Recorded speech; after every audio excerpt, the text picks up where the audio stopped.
నమస్కారం డాక్టర్ గారు. నమస్తే అండి. ఎలా ఉన్నారు డాక్టర్ గుడ్. గారు? Thank you. డాక్టర్ గారు, ఈ మధ్య కాలంలో ఎక్కువగా ఓరల్ క్యాన్సర్స్ ఎక్కువైపోతున్నాయి అసలు. ఈ ఓరల్ క్యాన్సర్ ట్రీట్మెంట్ ఎలా ఉంటుంది? సింప్టమ్స్ ఎలా ఉంటాయి డాక్టర్ గారు? యాహ్! సో, మనము ఓరల్ క్యాన్సర్ అని మాట్లాడుకున్నప్పుడు, దాన్ని మనము నోటి క్యాన్సర్ అని, కొంతమందికి చిగుళ్ళకొచ్చే క్యాన్సర్ అంటాము. కొంతమంది లిప్స్‌కొచ్చేది. సో, ఇవన్నిటి కూడా మనకు ఓరల్ క్యాన్సర్ కిందకే మనము దాన్ని పరిగణిస్తాం. హ్మ్. అండ్ మనకు వరల్డ్ వైడ్ చూసుకుంటే, the number of oral cancer cases are highest in India. So, India is known as the oral cancer capital of the world. So, అన్ని ఓరల్ క్యాన్సర్ కేసెస్ మనకు ఇక్కడ diagnose చేయడం జరుగుతుంది. దానికి మనకు ప్రధానమైన రీజన్ వచ్చేసి ఏందంటే, ఈ ఓరల్ టొబాకో కన్జంప్షన్. సో, అది ఓరల్ టొబాకో అనంగా మనకు పాన్, గుట్కా గాని, ఖైనీ, జర్దా ఇవన్నీ గూడా మనకు క్యాన్సర్‌కి దారితీస్తది. సెకండ్ వచ్చేసి ఏందంటే మనకు smoking. So, either tobacco in the form of either ఇంతకుముందు చెప్పినట్టు ఓరల్ అవ్వచ్చు. లేదు అంటే స్మోకింగ్ గాని. ఈవెన్ హ్మ్. స్మోకింగ్ గూడా మనకు నోటి క్యాన్సర్‌కి దారితీస్తది. మూడోది వచ్చేసి ఏందంటే మనకు ఈ హెచ్‌పివి ఇన్ఫెక్షన్ అంటాం. So, human papilloma virus infection. అది బోత్ సర్వైకల్ క్యాన్సర్‌తో పాటు ఓరల్ క్యాన్సర్స్ కూడా అది సిగ్నిఫికెంట్ నంబర్స్‌లో దారితీస్తది. అండ్ మనకు ఇంకొకటి చూసుకుంటే ఈ షార్ప్ టూత్ అంటారు. అంటే ఎప్పుడైనా సరే మనకు టీత్ షార్ప్ ఉన్నప్పుడు ఏమైతుందంటే అది నాలుక పైన గాని, చిగుళ్ళ పైన అది రబ్ చేయడం జరుగుతది. సో, అది టీత్ మనకు రబ్ చేసి క్రానిక్ ఇరిటేషన్ వల్ల ఇన్‌ఫ్లమేషన్ డెవలప్ అవ్వడము, అది ఫ్యూచర్‌లో మళ్ళీ క్యాన్సర్‌కి దారితీయొచ్చు. సో, ఈవెన్ మనకు డెంటిషన్ అంటే మనకు పళ్ళు చెక్ చేయించుకోవడం కూడా అంతే ఇంపార్టెంట్. ఓకే. లిప్ క్యాన్సర్ ఎందుకొస్తుంది డాక్టర్ గారు? యూజువల్‌గా లిప్ క్యాన్సర్ మనకు మన కంట్రీలో పాపులేషన్ కొంచెం తక్కువనే. ఎందుకంటే main because of UV light exposure అంటాం. ఈ అల్ట్రావయలెట్ రేస్ ఎక్స్‌పోజర్ మన దగ్గరకొచ్చే వరకు కొంచెం నంబర్స్ తక్కువనే ఉంటాయి. ఇవి ఎక్కువ మనము ఆస్ట్రేలియా, న్యూజిలాండ్ ఆ కంట్రీస్‌లో ఎక్కువ చూస్తాం. ఎందుకంటే హ్మ్. అక్కడ హైయర్ యూవీ రేస్ పెనిట్రేషన్ ఉంటది. అండ్ అక్కడ ఓజోన్ లేయర్ తక్కువ. సో, వాళ్ళలో లిప్ క్యాన్సర్స్ అనేది ఎక్కువ చూస్తాం. అసలు దీనికి టెస్ట్‌లు ఏమన్నా చేస్తారా డాక్టర్ గారు? ఫస్ట్ అసలు సింప్టమ్స్ ఏముంటాయి?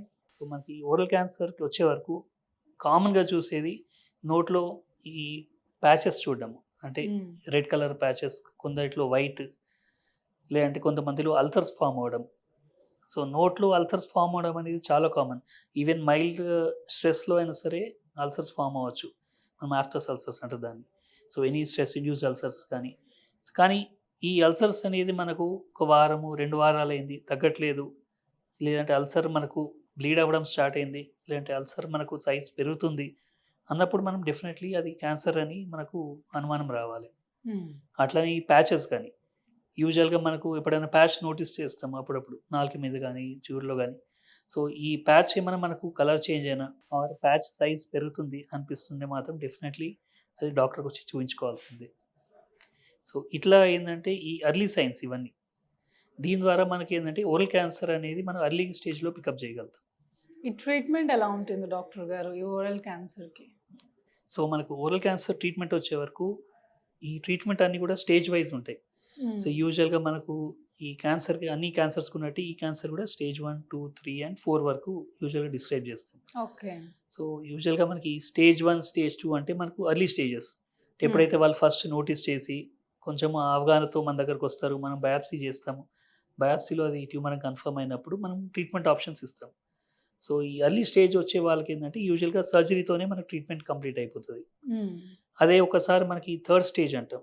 ఎప్పుడైతే మనకు ఆ క్యాన్సర్ నాలుక నుండి మనకు గొంతు దగ్గర బిల్లల్లాగా తయారైంది. లింఫ్ నోడ్స్‌లకి స్ప్రెడ్ అయింది అన్నప్పుడు థర్డ్ స్టేజ్‌కొచ్చినట్టు. మనకు ప్రాబ్లమ్ ఏందంటే ఈ ట్యూమర్ ఒక్కసారి మనకు టంగ్ నుండి ఆర్ ఈ చిగుర్ల నుండి ఒకసారి లింఫ్ నోడ్స్ మన నెక్‌లో బిల్లలు పెట్టిందనగానే the survival comes down to 50%. So, ఆ డిసీజ్ అంత అగ్రెసివ్ అనేది. హ్మ్. సో, మనకెంత ఎర్లీగా పికప్ చేయగలిగితేనే అంత తనకు లైఫ్ కూడా ఫ్యూచర్‌లో అంత బావుంటది. సో, యూజువల్‌గా ఈ స్టేజ్ 3 వాళ్ళు కూడా సర్జరీ ఆప్షన్ ఇస్తాము. కానీ దాని తర్వాత definitely they have to undergo chemotherapy and radiation మనకు ఫైనల్ రిపోర్ట్ బట్టి. హుహు. అంటే డాక్టర్ గారు ఆఫ్టర్ సర్జరీ తర్వాత కూడా లైఫ్ బిఫోర్ సర్జరీ లాగానే ఉంటుందా? యాహ్! సో, మనకు ఎస్పెషల్లీ వేరే ఆహ్, డిసీజెస్‌తో కంపేర్ చేసినప్పుడు మనకు క్యాన్సర్‌కొచ్చే వరకు ఏందంటే క్యూర్‌తో పాటు మనకు రిహాబిలిటేషన్ కూడా అంతే ఇంపార్టెంట్. ఓకే. సో మనకు సర్జరీ పరంగా మనకు ట్యూమర్ తీసేస్తున్నాము. ఫర్ సపోజ్ చిగురులోకి వచ్చింది. దాని నుండి మనకు బోన్ తనకి ఇన్వాల్వ్ అయింది. సో ఏందంటే మనకు ఆ ట్యూమర్‌తో పాటు కొంచెం మార్జిన్ ఇచ్చి మనం తీసేస్తాం. అంటే మళ్ళీ రాకుండా ఆ ఏరియాలో. సో అది అవసరం అంటే మనకు ఒక చిన్న సెగ్మెంట్ ఆఫ్ బోన్ కూడా తీయాల్సొస్తది. హ్మ్. అయితే ఇది మనకు కవర్ చేయడం కోసం రికన్‌స్ట్రక్షన్స్ చేస్తాం.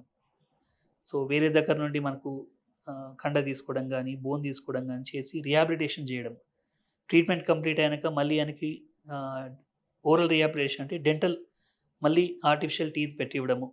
ఏందంటే మళ్ళీ తన రెగ్యులర్ లైఫ్ స్టైల్, మళ్ళీ తన ఫుడ్ తీసుకోవడం గానీ, మాట గానీ అన్నీ నార్మల్ తీసుకురావడం కోసం ఈ రిహాబిలిటేషన్ అనేది ఇంపార్టెంట్. సో ఎంత మనము వీలైతే అంతవరకు తన నార్మల్ లైఫ్ స్టైల్‌కి సరిపోయేలాగా ఈ రిహాబిలిటేషన్ అనేది ప్లాన్ చేస్తాం. హుహు. ఎస్పెషల్లీ ఓరల్ క్యాన్సర్స్‌కొచ్చేవరకు. అసలు ఈ ప్రివెన్షన్ ఎలా ఉంటుంది డాక్టర్ గారు? యాహ్! సో ఈ ఓరల్ క్యాన్సర్ ప్రివెన్షన్ వచ్చే వరకు మనకు ముఖ్యంగా ఏందంటే అబ్స్టినెన్స్ అంటే ఐదర్ ఓరల్ టొబాకో గానీ, ఈ స్మోకింగ్ టొబాకో గానీ ఇవన్నిటి నుండి దూరంగా ఉండడము. మూడోది ఎక్సెస్ స్పైసెస్ కన్జంప్షన్. సో ఎక్కువ స్పైసెస్ కన్జంప్షన్ వల్ల గూడా ఏందంటే మనకు నోట్లో ఇరిటేషన్ రావడము, అల్సర్స్ డెవలప్ అవ్వడము, అదే మనకు లాంగ్ టర్మ్‌లో మళ్ళీ ట్యూమర్ లాగా దారితీయొచ్చు. సో కొంచెం స్పైసెస్ కన్జంప్షన్ గూడా తగ్గియమంటాము. రెగ్యులర్ డెంటల్ చెకప్స్ ఎందుకంటే అది మోస్ట్ ఇంపార్టెంట్. ఇప్పుడు చెప్పినట్టు ఈ నోట్లో ఈ ప్యాచెస్ గానీ, అల్సర్స్ గానీ మనకు ఫస్ట్ పికప్ చేసేది డెంటల్ డాక్టర్స్. సో ఓరల్ క్యాన్సర్‌కి డెంటల్ డాక్టర్ చేసేది ఏముందిలే అని అంత క్యాజువల్‌గా తీసుకోవద్దు. ఎందుకంటే డెంటల్ డాక్టర్సే మనకు ఫస్ట్ వాళ్ళు చూసి మనం డయాగ్నోస్ చేసేది. హ్మ్. వాళ్ళే చూసి వాళ్ళే అనుమానంగా ఉంది అని మా దగ్గర పంపిస్తారు. అదే ట్రీట్మెంట్ కంప్లీట్ అయినాక మళ్ళీ ఇవే dental doctors they will do the entire rehabilitation. అంటే మనకు ఎంతవరకు టీత్ మనం ఎట్లా అలైన్ చేయడము, తను మళ్ళీ ఫుడ్ చేయడానికి ఎట్లా హెల్ప్ చేయాలి, ఏంది ఇవన్నీ కూడా ఈ రిహాబిలిటేషన్ మళ్ళీ డెంటల్ డాక్టర్సే చూసుకుంటారు. So at least yearly once regular dental checkups అవసరమండి. థాంక్ యూ డాక్టర్ గారు. నైస్ ఇన్ఫర్మేషన్ ఇచ్చారు. నమస్తే. Thank you.